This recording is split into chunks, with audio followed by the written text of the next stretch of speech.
Hey everyone, Ali here. So it's an interesting time in the marketplace where there's a lot of practices being bought and sold. And for those of you who are sellers and you have an associate that you want to sell to, this could be a really strong situation for you because you may not have to use a broker. You may be able to streamline things, get a higher price for your practice, and a bunch of other positives.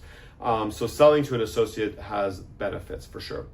The drawback occurs if you're trying to sell it yourself without involving professionals. So who you need is a CPA involved.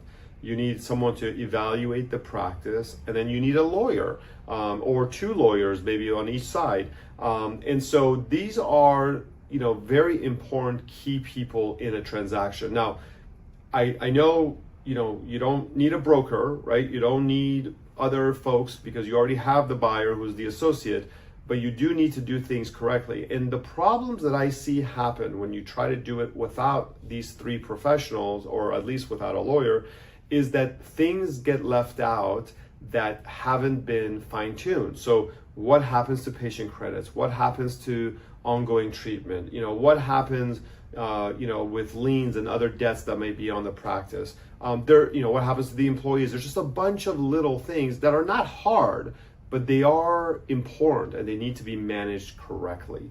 And so I never recommend doing something like this yourself.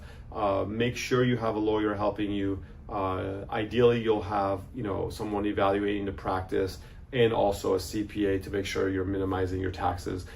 So if you do all these three things, but especially the lawyer, you'll be in really good shape. If you have any questions, let me know.